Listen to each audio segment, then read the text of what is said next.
Selamat pagi, siang, sore, malam. Perkenalkan nama saya Geraldine Hasyidiki dengan NPM 22060591414. Dan di sini saya akan menjelaskan mengenai proyek akhir yang sudah saya buat, yaitu sistem pemantauan suhu pada steam room dengan berbasis smart sensor. Pada kondisi kali ini, saya akan menjelaskan terlebih dahulu mengenai latar belakang yang sudah saya buat, yaitu merupakan bidang kesehatan dan kebugaran ini menjadi permasalahan utama seiring dengan perkembangannya zaman. Karena kesibukan pekerjaan, akhirnya orang-orang pun mencari solusi alternatif untuk menjaga kesehatan dan kebugarannya. Salah satunya adalah menggunakan steam room ataupun ruangan uap untuk mengatasi berbagai macam permasalahan dalam kesehatan dan kebugaran seperti nyeri otot ataupun efek relaksasi. Namun manfaat-manfaat yang dapat dirasakan ini hanya dapat diperoleh jika suhu di dalamnya dikendalikan dengan baik dan dalam rentang yang aman dan nyaman bagi para penggunanya. Karena pentingnya pengaturan suhu ini, akhirnya dikembangkanlah solusi yaitu dengan membuat sistem pemantauan suhu pada ruangan steam room berbasis dengan smart sensor. Nah, pemantauan suhu ini dilakukan untuk menjaga suhu tetap optimal, yaitu berada pada rentang yang optimal, tidak terlalu rendah dan juga tidak terlalu tinggi. Jika suhunya terlalu rendah, maka tidak akan memberikan manfaat apapun dan jika terlalu tinggi, maka akan memberikan resiko bagi para penggunanya. Selain itu juga pada kacamata si pemilik usaha, pemantauan suhu ini harus dilakukan tetap optimal agar efisiensi operasionalnya akan tetap berjalan dengan baik dan tidak memberikan dan membuang-buang lebih banyak anggaran.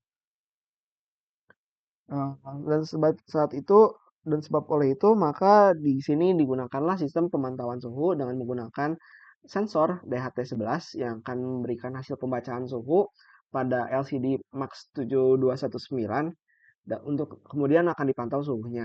Dan juga pada saat ini jika perangkat ini suhu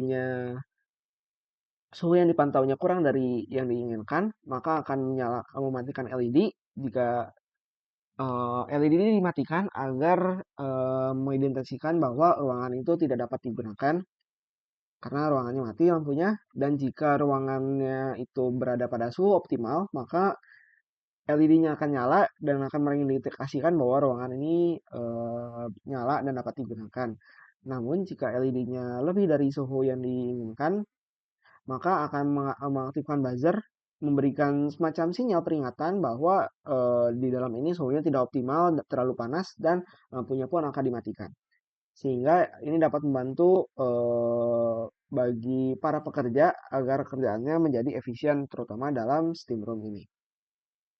Baik, untuk selanjutnya saya akan menjelaskan dulu dan akan memperlihatkan kode-kode saya. Di sini ada main loop, di mana main loop ini akan melakukan pengecekan sensor suhu dan juga akan melakukan looping-loopingan jika terdapat perubahan suhu. Jadi untuk memastikan bahwa suhu yang berubahnya akan dapat ditangkap dan juga akan ditampilkan pada display dan juga akan selalu dikelola dan diperhitungkan seperti itu. Di sini merupakan kode dari DHT11 sensornya,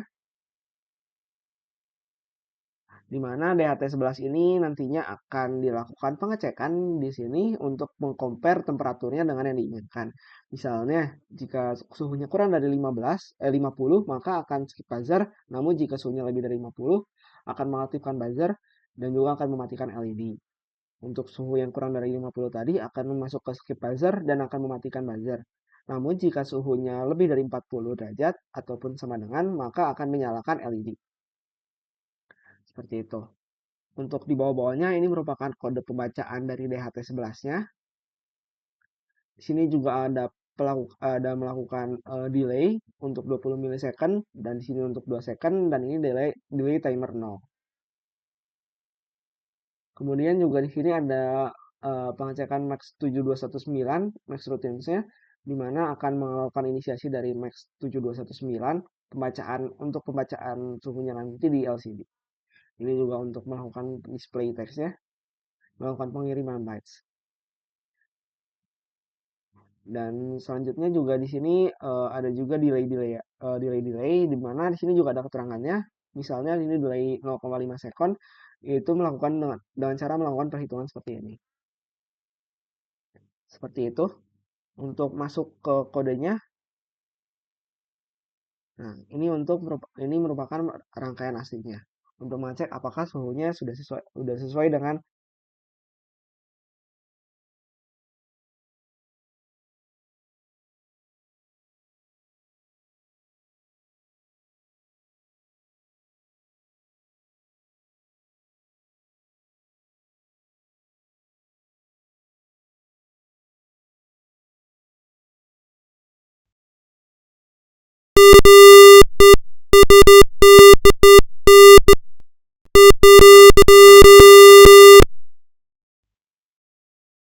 eh,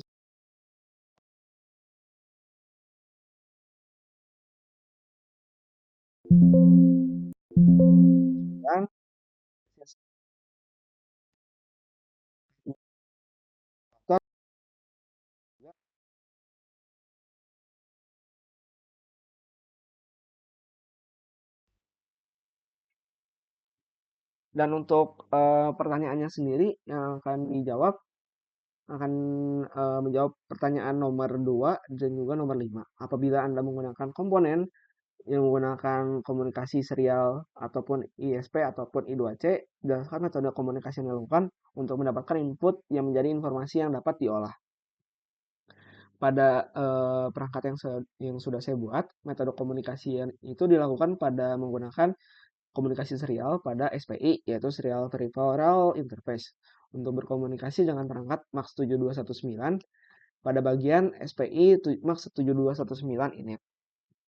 Pada bagian yang ini tadi, microcontroller ini akan diatur untuk berfungsi sebagai master pada bus SPI. Kemudian dengan menggunakan subroutine sendbytes, maka perintah dan data akan dikirimkan melalui bus SPI ke perangkat MAX 7219 untuk mengatur tampilan pada displaynya. Dan pertanyaan terakhir yang ingin dijawab adalah nomor 5. Apabila Anda menggunakan delay, jelaskan tujuan Anda melakukan delay dan bagaimana cara Anda dapat mengatur agar delay yang diinginkan dapat tercapai. Jadi delay ini digunakan dalam kode untuk menunggu periode waktu tertentu pada subroutine. Yang delay digunakan ini ada berbagai macam, ada 20 milisecond dan ada delay 2 second dan juga tadi ada delay 0,5 second. Delay ini penting untuk memastikan bahwa operasi-operasi yang dilakukan pada kode ini berjalan dengan waktu yang tepat, tidak terlalu cepat ataupun tidak terlalu lambat. Seperti misalnya untuk menunggu respon dari sensor DHT11 dan juga untuk memberikan waktu bagi sensor untuk menyiapkan data sebelum dibaca. Dengan mengatur jumlah iterasi loop delay, akhirnya dapat mengatur durasi delay ini sesuai dengan kebutuhan aplikasi. Dan untuk perhitungan delaynya sendiri, di sini mengatur delaynya itu sesuai dengan yang diinginkan, yaitu dengan melakukan perhitungan sendiri. Seperti ini contohnya untuk mengatur delay 0,5 second. Hal yang sama juga dilakukan untuk delay yang di atas, yaitu 20 milisecond ataupun 2 milisecond.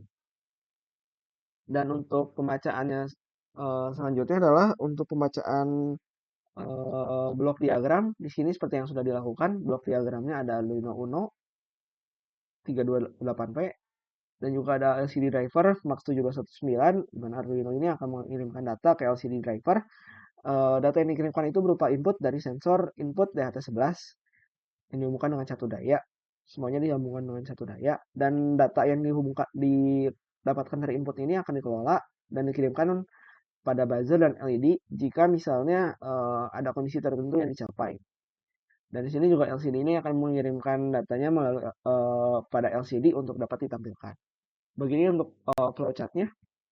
Pertama-tama ada start, kemudian ada initiate SPI dan MAX 7219 dan DHT11 akan membaca temperaturnya. Jika temperaturnya lebih dari 40 derajat, jika tidak, maka akan menonaktifkan LED. Jika lebih besar, maka akan melakukan ignition lagi. Jika temperaturnya lebih besar dari 50, maka jika iya, maka akan mematikan LED dan akan menyalakan buzzer, dan jika tidak akan menyalakan LED. Kemudian akan melakukan looping secara terus-menerus hingga programnya berhenti. Mungkin sekian yang dapat saya sampaikan. Terima kasih atas perhatiannya. Selamat pagi, siang, sore, malam.